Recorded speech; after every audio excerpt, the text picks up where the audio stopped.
Pregnancy के time में भी अक्सर देखा गया है, जो मदर्स होती है, जो मदर्स बनने वाली होती है, तो उन्हें काफ़ी डर लगता है अल्ट्रासाउंड करवाने से। तो क्या अल्ट्रासाउंड से होने वाले बच्चे या मदर को कोई नुकसान होता है? ये आपने बहुत अच्छा क्वेश्चन पूछा Pooja ji, because every day I probably scan 30-40 pregnant patients every day, और उसमें से 2-3 लेडीज तो मेरे से रोज यही सवाल पूछती हैं कि मैम मेरा ये तीसरा अल्ट्रासाउंड है या मेरा चौथा अल्ट्रासाउंड है, और मेरे बच्चे को कोई दिक्कत तो नहीं हो जाएगी अल्ट्रासाउंड कराने से, ये सेफ है नहीं है? तो मैं आज आपके इस माध्यम से यही सारी जनता को बताना चाहती हूँ कि अल्ट्रासाउंड जो है बिल्कुल सेफ है प्रेगनेंसी में।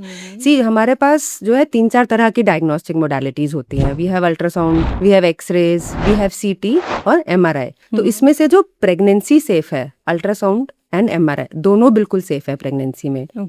एक्सरेज और सीटी ये रेडिएशन देते हैं जो प्रेगनेंसी में सेफ नहीं रहती है, बट इवन देन ऐसा नहीं है कि हम एक्सरे और सीटी भी नहीं कर सकते प्रेगनेंसी में, because mother is more important then the baby. If needed, अगर हमें लगता है कि मदर को सीटी स्कैन भी कराने की जरूरत है, उसकी लाइफ के लिए जरूरी तो है। ये सेफ नहीं है तो होने वाले बच्चे को कुछ नुकसान हो सकता है इससे? हो भी सकता है, नहीं भी हो सकता है। There is a limit of radiation which we can give. तो बेबी को भी एक लिमिट होती है कि हम इतनी रेडिएशन बेबी को भी एक्सपोज कर सकते हैं अगर जरूरत पड़े तो। क्योंकि नॉर्मल एक्सरे रूम में तो बच्चों को बिल्कुल भी इंटर करने नहीं दिया जाता है। तो बिकॉज ऐसा एक्सरे क्यूमुलेटिव डोज होती है, आज एक एक्सरे हुआ, साल बाद एक एक्सरे हुआ, तो वो रेडिएशन आपकी एक्यूमुलेट होती रहती है। ऐसा नहीं है कि एक्सरे हमेशा ही हार्मफुल रहता है। तो हम हमेशा ये देखते हैं रिस्क वर्सेस बेनिफिट रेशो, कि हमें ये टेस्ट करने से ज्यादा रिस्क है या ये टेस्ट नहीं करने से ज्यादा रिस्क है। तो अगर बेनिफिट ज्यादा है तो फिर हम वो टेस्ट करते हैं। इवन प्रेगनेंसी में भी सीटी स्कैन्स करते हैं,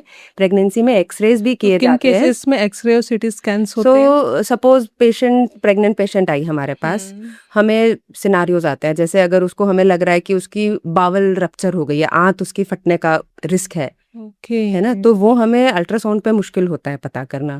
ठीक है, और वो केस लाइफ थ्रेटनिंग है, मतलब अगर हमने उसको डायग्नोज नहीं किया तो मदर की भी जान जा सकती है। तो उस केस में फिर हमारे लिए जरूरी हो जाता है मदर की लाइफ को पहले प्रायोरिटाइज तो यहाँ करना। पे एक्सरे करना मैंडेटरी है? बिल्कुल। और कई बारी चेस्ट का एक्सरे भी हमें करना पड़ जाता है। पेशेंट को बहुत ज्यादा कफ है, ब्लीडिंग आ रही है कफ में से, और अब हमें देखना है उसको टीबी है कि नहीं है।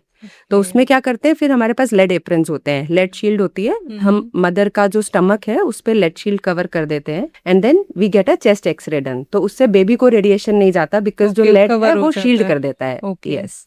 फिर आज के टाइम में जैसे बहुत सारे अल्ट्रासाउंड्स होते हैं, डॉक्टर्स के पास बार बार हमें विजिट करने के लिए कहा जाता है, बट पहले के जो लोग होते हैं वो कहते थे कि हमारे बच्चे तो घर में हो जाते थे। डॉक्टर्स बिना मतलब के अल्ट्रासाउंड्स लिखते हैं, बिना मतलब के रिपोर्ट्स चेक कराने बोलते हैं। तो आपकी क्या एडवाइस है इस पे? इसी मैं अपने पेशेंट्स को भी यही कहती हूँ कि पहले के जमाने में हमारे पास टेक्नोलॉजी नहीं थी तो हम पता नहीं कर सकते थे। बेबी अब नॉर्मल पैदा होता था, हमें उसके साथ रहना पड़ता था, बेबी को भी प्रॉब्लम होता था, मदर को भी प्रॉब्लम होता था। अब क्या है ना, अब टेक्नोलॉजी इतनी एडवांस हो गई है कि हमें पहले से ही पता चल जाता है कि बेबी हेल्दी पैदा होगा कि नहीं होगा, और हर मदर प्रॉब्लम तो नहीं है और हर मदर क्या चाहती है बेसिकली। देखो, आपके पास अगर सपोज आप प्रेग्नेंट है और आपके बेबी को कोई ऐसी प्रॉब्लम निकलती है, जिससे लगता है कि हाँ ये प्रेगनेंसी हम कंटिन्यू नहीं कर सकते हैं, या कंटिन्यू करेंगे तो आगे मदर को भी प्रॉब्लम होगी, फैमिली को भी प्रॉब्लम होगी और बच्चे को भी प्रॉब्लम होगी। तो उन केसेस में उन प्रेगनेंसी को कंटिन्यू करने का कोई फायदा नहीं है। तो उन केसेस में आप लोग अबॉर्शन को सजेस्ट करते हैं? सो एज अ रेडियोलॉजिस्ट हम लोग पेशेंट को समझाते हैं, as a doctor we only counsel the patients कि इस प्रेगनेंसी को कंटिन्यू करने से क्या फायदे हो सकते हैं और क्या नुकसान हो सकते हैं। Ultimately it is the patients choice, क्योंकि हर प्रेगनेंसी अलग होती है, हर पेशेंट अलग होता है। फॉर सम पीपल, जैसे I take an example of a Down syndrome, जो मोस्ट कॉमन हम लोग चाहते हैं कि बेबी को डाउन्स ना हो। डाउन सिंड्रोम एक ऐसी बीमारी है जिसमें बेबी जो है मंदबुद्धि पैदा होता है। सो पैदा होने के बाद वो बच्चा चल नहीं पाता, बोल नहीं पाता, यूरिन करने में प्रॉब्लम होती है, स्टूल पास करने में प्रॉब्लम होती है, टोटली डिपेंडेंट होता है अपने पेरेंट्स के ऊपर। So that baby is a problem for the baby also. बच्चे की भी क्वालिटी ऑफ लाइफ नहीं है, पेरेंट्स की भी क्वालिटी ऑफ लाइफ नहीं है। तो ये चीजें अल्ट्रासाउंड में पता चल जाती है। अल्ट्रासाउंड में हमें आइडिया लग जाता है इन चीज़ों का। उसके आगे फर्दर टेस्टिंग होती है जो हम based on the ultrasound report बताते हैं पेशेंट को कि आप ये टेस्ट आगे करा सकते हो। बट नटशेल में ये है कि अगर हमें लगता है कि बेबी को डाउन्स है तो we always advise the family कि आप डिसाइड करो whether you want to continue with the pregnancy और नॉट। तो जैसे मैं आपको बता रही थी कि हर प्रेगनेंसी डिफरेंट है। कई पेरेंट्स होते हैं जिनको लगता है कि नहीं, we want such baby, they just want a baby, see है ना, चाहे वो कैसा भी बेबी हो, दे वांट अ बेबी, उनके लिए वो प्रेशियस प्रेगनेंसी है। कई फैमिलीज होती है जिनको लगता है कि नहीं, हमें ऐसा बेबी नहीं चाहिए। सो एज अ डॉक्टर हमारी रिस्पॉन्सिबिलिटी ये बनती है कि हम पेशेंट को सारी चीजों के बारे में अवेयर करें। ओके।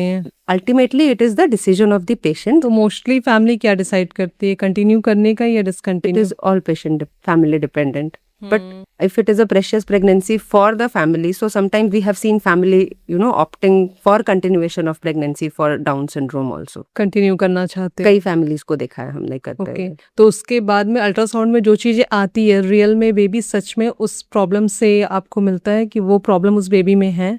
बिल्कुल बिल्कुल, अल्ट्रासाउंड जो है हमारा बहुत ही ज्यादा एक्यूरेट है। ओके। इट ऑल डिपेंड्स, आपका डॉक्टर अच्छा होना चाहिए, आपके मशीन्स अच्छे होने चाहिए। So if you are getting a scan done from a good radiologist और अ फीटल मेडिसिन स्पेशलिस्ट, तो it most of the time it is able to detect. कई बार होता है, कुछ चीजें होती है जो अल्ट्रासाउंड भी मिस कर देता है। ऐसा नहीं है कि एवरीथिंग इज नॉर्मल तो एक नॉर्मल बेबी ही डिलीवर होगा। There are limitations of everything, but by far ultrasound हमारा ठीक पिक करता है।